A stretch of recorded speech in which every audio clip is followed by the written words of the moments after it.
కాన్స్టిట్యున్సీలో మీకు మీ జిల్లాల్లో ఈ ప్రొక్యూర్మెంట్ విషయంలో కూడా మీరు ఇంట్రెస్ట్ తీసుకొని చేయాలి.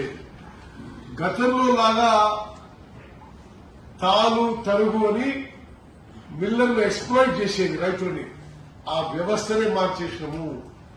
రైతులకి 100% సాటిస్ఫాక్షన్ ప్రొక్యూర్మెంట్ ప్రొసీజర్ మనం తీసుకొచ్చినాము. మీ అందరికీ తెలుసు పోయిన సీజన్ లో ఎంత అద్భుతంగా ప్రొక్యూర్మెంట్ జరిగిందో. ఈసారి మిమ్మల్ని అందరినీ అలర్ట్ చేయడానికి నేను ఈరోజు ఈ వీడియో కాన్ఫరెన్స్ పెడుతున్నాను. మొత్తము ప్యాడీ ప్రొక్యూర్మెంట్ సెంటర్స్ మనం తెరవబోయేది 8,209.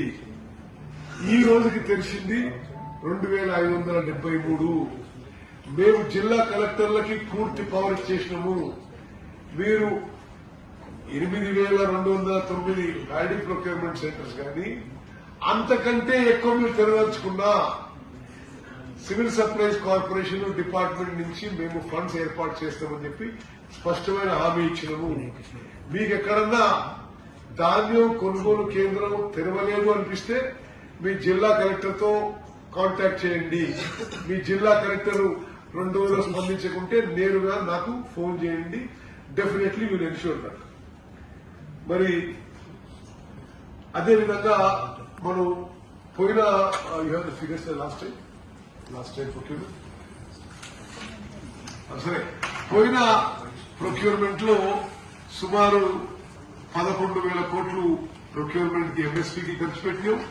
సుమారు 1,300 కోట్లు అదనంగా బోనస్ కి ఖర్చు పెట్టాం. మనం గర్వపడాలి. ఎమ్మెల్యేలు కాంగ్రెస్ పార్టీకి ప్రభుత్వానికి మూల స్తంభాలు.